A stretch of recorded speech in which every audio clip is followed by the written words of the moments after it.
Welcome to EditingHacks.com's Copy Editing Tutorial Number 1 Video Edition. I'm Shane and I'm going to break down a copy edit I did a few months back.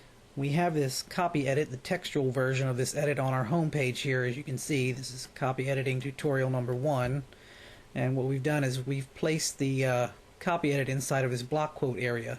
And we have all the corrections in red and the suggested fixes in blue. So if you scroll down, you can see all of those. And underneath that section we have notes where we explain why we did what we did for all of these corrections. So that's what I'm going to explain today. So let's begin. This first correction here, it says these 7 things will fix it. I change it to fix it in several simple steps. First thing is you want to start your sentences with verbs or nouns whenever possible. And the second thing would be to avoid ambiguous terms like things. As he did here, and also I added some alliteration, like 7 simple steps, so you want to do that whenever you can. It just makes it sound better. So I think the sentence is a lot more powerful this way. The second note here, among the worst are blogs coming close to awesomeness. I didn't like the way he started off with this sentence. He started off with a preposition, an article, an adjective, and then the weak verb are. I would much rather start with a verb or a noun, and as note 1 says, I just think it's a lot more powerful that way, and I just move the phrase among the worst to the back. Okay, number 3, it looks like just another blog was his original sentence, and I changed it to it looks like your average blog. And you know, some phrases are just harder to say than others, and if you say that phrase 5 times you understand what I mean. Looks like just another, looks like just another. Your average blog, it just rolls off your tongue a little better, and you have to keep an eye out for that. Note number 4, if this is you, then good news, you're almost there. Change it to, if we just describe your blog, cheer up, you're almost defeating boring. And as I say here, some words have assumed meaning relative to previous statements. You have to be more specific whenever you can. The words this, you, and there are 3 examples. When he says, if this is you, this, I know he's referring to if you have a boring blog. I know you refers to the blog and not the actual person, although that's basically what he makes it sound like. And when he says you're almost there, I know there means the blogger is close to fixing a boring blog. So I feel you should just come out and say it. Okay, number 5, you've read a metric ton of blogging tips and have gone a long way to sharpen your voice. I say here, beware of flabby words and phrases. And that phrase, have gone a long way too, you can just replace that with succeeded. So basically what you have here is 6 words goes down to 2, savings of 4 words. So in a reader's busy world, brevity matters. So if you can cut the flab, please do so. Okay, note 6. Now it's time to ask what else you can do to stand apart. I took away the now because it's time implies that now would be a good time, and also again lead with your most important verbs. Here I moved do to the front. I thought it would be more powerful that way. Okay, note 7. 7 ways to be different, and most of them are free. Again, this is another instance of more unnecessary implied words. This sentence you can just say, and most are free. Of them is implied and it's really unnecessary. Okay, note 8. Have a logo or header grab reader attention the instant they click on the page. I change it to arrive. Again, just remove the flab. 4 words are down to 1, saving the 3 words. Note 9. A custom header is best. Something to let the reader know from the first second you and your blog are both unique. There were a lot of things here. I used the word beacon to replace the ambiguous word something. Shouting replaced the weaker let the reader know verb construction. So you basically just removed the flab and made it a lot more powerful. As a result, 22 words became 14 words, savings of 8 words. Okay, note 10. A custom header reinforces the branding you've built and leads your visitor toward your whatever action you like them taking. I put an S here of visitors because I'm assuming that a person should have more than one visitor. And I thought the phrase whatever action you like them taking was a little weak, so I just changed it down to your desired action. Again, we removed flab, 6 words down to 3. Note 11, your opening sentence is a pie in the windowsill inviting the reader to come inside and make themselves at home. There were more unnecessary implied words here.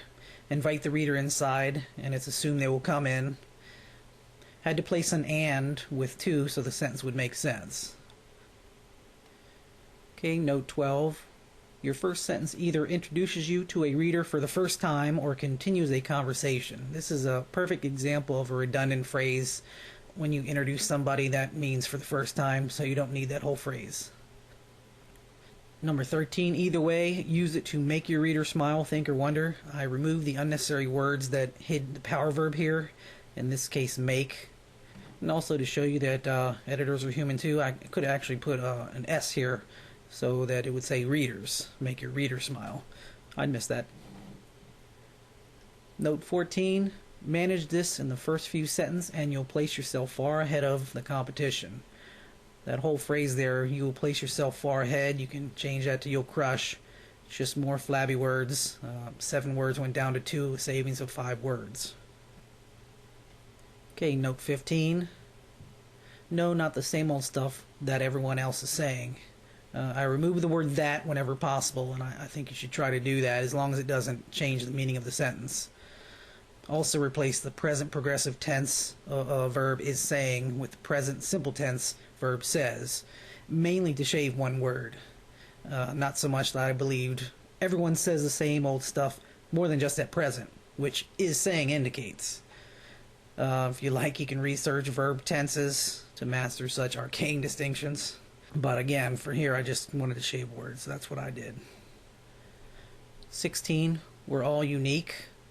We have different points of view. Here, you just used a comma, which is a comma splice.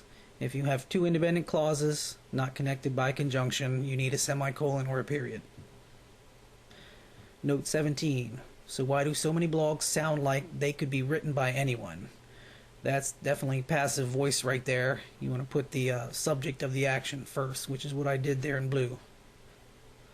Okay, note 18. Most bloggers fear saying the wrong thing, so they just parrot what everyone else is saying. I changed is saying to says, just refer to note 15 above. Again, I just shaved off a word for brevity's sake. Okay, note 19. But take a look at the most read blogs. I removed the flabby phrase take a look at, replaced it with study. Again, a savings of 3 words. Okay, note 20. They were written by people who aren't afraid to give their opinions. Haters be damned. Again, that was passive voice. You need to put the subject of your action first. And I also removed some flab here. People who aren't afraid to give their opinions became unafraid people with passionate opinions. 8 words became 5, a savings of 3 words. Note 21. We're not saying to be provocative for provocative's sake. That gets boring. I was not necessarily cutting flab here, just tightened it up a bit, saved a couple words. Note 22. But when you have something to say which truly adds to the subject, again, I just wanted to remove a little bit of the flab there. And as a result, 5 words became 3. And also, to say is implied with something valuable to add. We assume when you add to a conversation, you will say it. Note 23. Most premium themes cost under $100, are easily customized, and help you stand apart from a sea of sameness. Here was passive voice alert, are easily customized. Thought there was a problem with the verb subject focus too. So I made the change so that all 3 verbs refer to the theme and not to the person, in this case customizing it. So now premium themes cost, customize, and help. Okay, note 24. Most premium themes allow you to do this out of the box without having to know tons of code. I use more powerful verbs in this instance. Offer sounds a lot better than allow you to do. And requiring coding know-how sounds a lot better than having to know tons of code. So 10 words became 4, saved 6 words. Note 25. Even if you're not a business and have nothing to sell. Technically, a person is not a business. They're in business, so I made that change. And that second part, I moved my power verb sell to the front, so it just sounds better. Okay, note 26. Images, sidebar placement, calls to action, and topography all blend into your reader experience. The author is trying to help the readers of the person reading this advice, so it's more accurate to say the reader experience. Okay, note 27. The more unique that experience, the less boring your blog will be. Basically, if something's unique, it can't be more unique or less unique. So I changed it to closer to that uniqueness. And as a result, I needed to add gets there. And again, will be, I thought it would be better just to put becomes, just to shave a word. Okay, note 28. The less boring your blog, the more likely the average reader is to subscribe or share it with others. I use will to shave a word here, and I used and instead of or because I thought subscribing and sharing should be a group and not an either or choice there. Note 29. An obvious call to action. It's all too easy to forget this or do it entirely wrong. I deleted the word this to shave a word because I don't think it's needed here. I deleted it entirely because if it's wrong, it's entirely not right. Okay, note 30. Most blogs have either no call to action or beat you over the head with it. Here, some people would use have either, but placing either after the verb have and placing or before the verb beat makes for a clunky read. I like having conjunction verb instead of the verb conjunction verb. I think it sounds better. I changed it to one because the author is talking about blogs plural and it is singular, so I thought one would be more all-encompassing. Note 31. What is the most important thing they should do after arriving at your website? Again, use specific, more powerful verbs here. I think action they should take sounds better than thing they should do.